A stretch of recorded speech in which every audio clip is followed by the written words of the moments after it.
Hi, my name is Anirudh. In this video, we're going to be talking about regression analysis. So, what is regression analysis?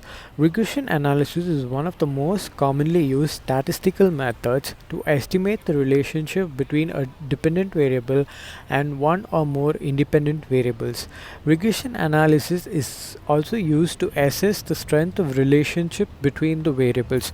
By strength of relationship, I'm trying to say that with regression analysis, you'll be able to say whether if the relationship between the variables is positively correlated or negatively correlated. Regression analysis can also be used to model future relationship between the variables. So with regression analysis, you will be also able to predict future values for our dependent variables. So there are several kinds of regression analysis. The first one is simple linear regression. With simple linear regression, you have one dependent variable and one independent variable. An example for simple linear regression would be a case where you're trying to predict the weight of a person based on their heights. In this case, weight is the dependent variable and height is the independent variable. With multiple linear regression, you have one dependent variable and you have two or more independent variables. An example for multiple linear regression would be a case where you're trying to predict the score of a student in math class based on the number of math classes taken by the student and the number of hours spent by the student studying maths. So in this case, the score scored by the student in math would be the dependent variable, and the number of classes taken in math and the number of hours studied spent studying maths would be the independent variables. Sorry. In nonlinear regression, you try there is some kind of nonlinear relationship between the dependent and the independent variables. Nonlinear regression is more common with more complicated data sets. So there are some assumptions of linear regression. The first one is linearity. For our model to work well with linear regression, these four assumptions must be satisfied. So the first one is linearity. There needs to be a linear relationship between the dependent and the independent variable. For example, if x increases, then y also needs to increase, or if x decreases, y also needs to decrease. So there needs to be some kind of linear relationship between our dependent and the independent variables. The next one is independency. We need to be sure that our data taken for our regression analysis are independent of each other. That is, they must be completely random without any bias. The next one is normality. We need to be sure that the residuals from our regression analysis follow a normal distribution. The next one is equality of variance. There needs to be equality of variance. That is, we need to ensure that there is homoscedasticity present in our model. The next one is multicollinearity. One of the problems with multiple regression is multicollinearity, where we have one or more independent variables that are closely related to each other.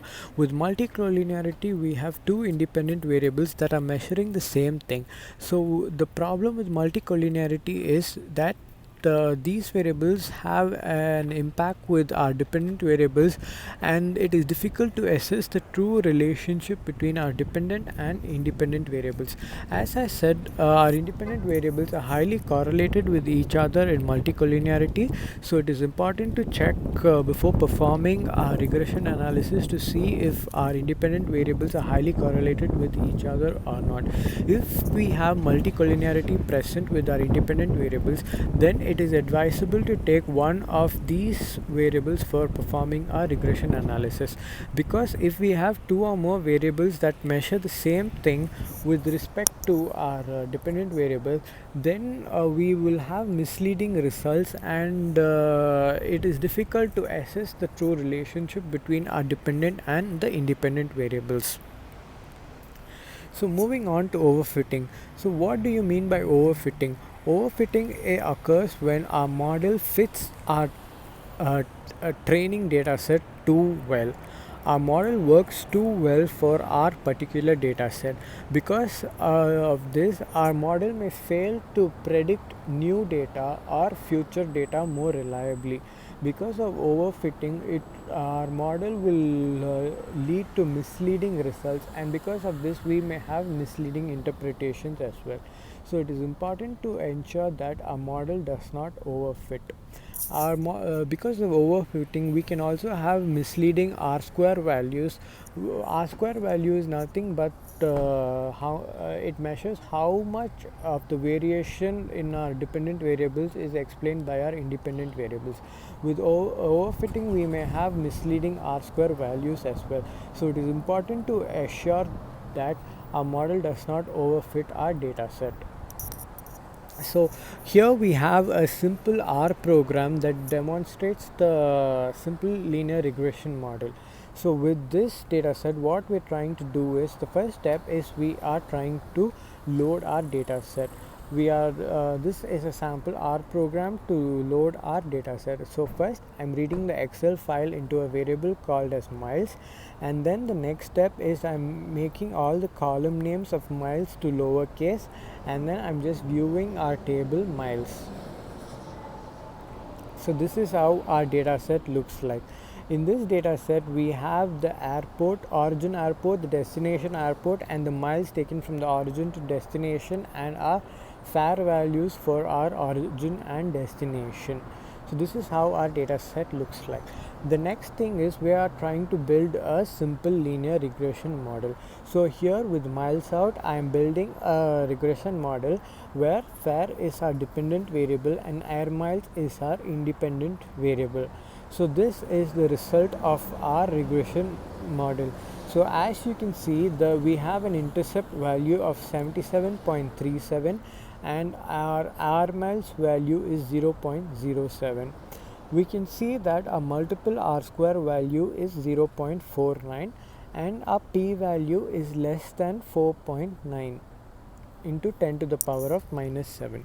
So from our regression model result, we can see that the multiple R square value is 0.49. So multiple R square value is 0.49. So our R value, that is the correlation coefficient, will be the square root of 0.49, which is approximately equal to 0.7. From this we can understand that it is positively correlated and it sort of has a strong relationship. That is, our fare value and the number of miles traveled have a positive correlation coefficient of 0.7 and they're strongly related with each other. That is, as the number of miles increase, our fare value will also increase. So this is what we understand from our basic linear regression model. So this is our regression equation. We have y is equal to 77.37, which is nothing but the intercept, plus 0.0783x. It means that for an incremental change in x by 1, y will change by 0.07. That is, if our air miles increase by 1 mile, then we expect the fare value to increase by 0.07. In other words, if the miles increase by 1000 miles, we expect that the fare value will increase by $78.3. So this is how our simple linear regression model works. We can understand from this that for an increase in 1000 miles, our airfare value will increase by $78.3. So with this, we've come to the end of our video. From this video, I think you would have got an understanding of how a basic regression model works. With regression analysis, you are trying to build a model with which you can be able to predict future values. Regression analysis is most commonly used nowadays, and it has its application in a variety of areas. For example, regression analysis can be used to predict the weather based on the climatic conditions in previous years. It can be able to predict rainfall in the next couple of months based on the previous year's rainfall. it can be used to predict the marks of students in a class based on their performance in the previous years and so on. Regression analysis is a widely used technique and it has its applications in several areas. Through this video, I think you will have some sort of basic understanding of regression analysis. In this video, we've just focused on simple linear regression analysis. With regression analysis, there are different kinds. You can use multiple linear regressions where you are trying to predict the dependent variable based on several independent variables as well. So I think you guys would have got a basic understanding of regression analysis. With this, we've come to the end of our video.